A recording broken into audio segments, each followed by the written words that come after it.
जी, अस्सलाम वालेकुम स्टूडेंट्स।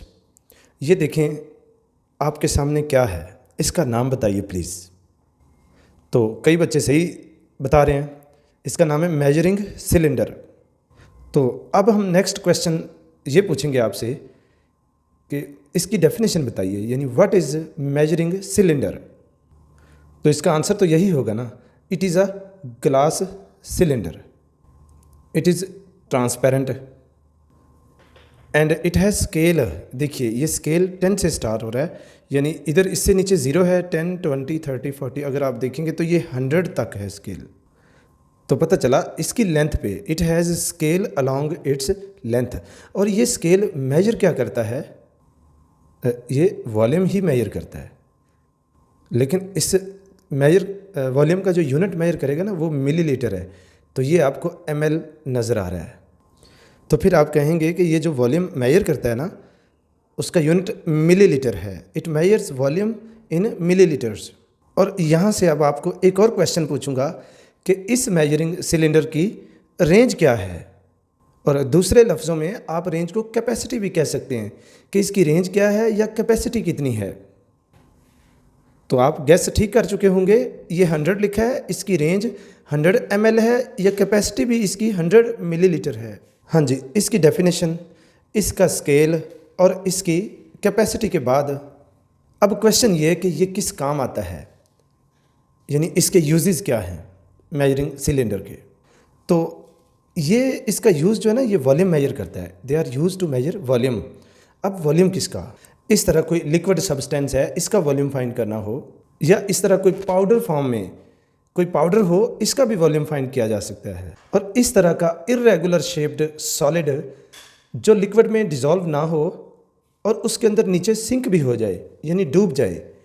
तो ये मेरे पास एक स्टोन है, तो ये स्टोन इरेगुलर शेप्ड है, इसका वॉल्यूम भी मेजरिंग सिलेंडर से फाइंड किया जा सकता है। तो सबसे पहले मैं बताऊंगा लिक्विड का वॉल्यूम कैसे फाइंड करते हैं। ये जो लिक्विड है इसको उसके अंदर डाल दें मेजरिंग सिलेंडर में।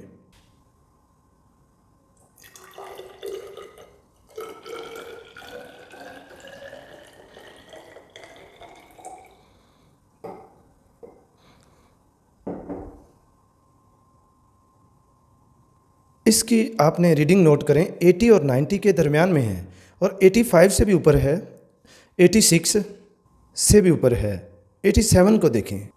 मुझे ये रीडिंग देखिए, ये नंबर 85 है, ये 86, उससे ऊपर ये वाला जो नंबर 87 लग रहा है। और जब भी आप लिक्विड की रीडिंग नोट करेंगे ना, तो लिक्विड का जो कर्व सरफेस है ना नीचे वाली, वहाँ से यानी वाटर का लेवल फाइंड करते हैं। तो ये मुझे 87 ml लग रहा है। और अब हम इस स्टोन का वॉल्यूम फाइंड करेंगे। उसके लिए स्टोन को देखें, मैंने थ्रेड के साथ टाई कर दिया है। अब देखें ये थ्रेड की हेल्प से इसको आप वाटर में इमर्ज कर दें नीचे। देखें इधर जब वाटर में चला गया है, तो अब आप वाटर का लेवल चेक करें। ये याद रखें पहले कितना था, पहले 87 था, अब इंक्रीज़ होके ज़्यादा हो गया है। अब आप काउंटिंग करें ना, तो ये 90 के ऊपर है, 91 के भी ऊपर है, 92 के भी ऊपर है, और 93 रीडिंग आ रही है। तो अगर हम देखें पहले 87 था, अब है 93। देखें जी, सिलेंडर में जब अकेला वाटर था तो उसका वॉल्यूम था 87 मिलीलीटर, जब वाटर के साथ स्टोन भी था दोनों का था 93। तो अकेले स्टोन का कैसे फाइंड किया, ये जो वी आई ना इनिशियल वॉल्यूम था, और वी एफ फाइनल वॉल्यूम, ये वी ना कैपिटल लिखे हुए हैं, ये वेलोसिटी नहीं है, और स्टोन का अकेले का इन दोनों को माइनस किया, यानी वी एफ फाइनल वॉल्यूम को इनिशियल वॉल्यूम से, फाइनल में से इनिशियल को सब्ट्रैक्ट किया, तो आंसर आया आपके पास 6 मिलीलीटर। तो ये फिर स्टोन का वॉल्यूम फाइंड हो गया है।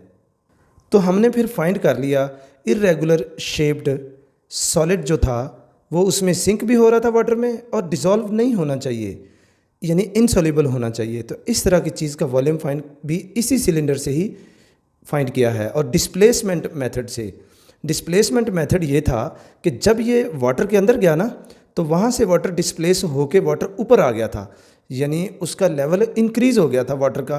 क्यों हुआ था, क्योंकि ये स्टोन वाटर के अंदर चला गया था। अब देखें जी, ये पाउडर है, इसका वॉल्यूम कैसे फाइंड करेंगे, ये पाउडर भी सिलेंडर में डाल दें। देखें जी, इसमें पाउडर डाल दिया, अब इसकी रीडिंग नोट कर लें। तो 30 और 40 के दरमियान में है, तो अब 30 से ऊपर डिवीजन काउंट करें।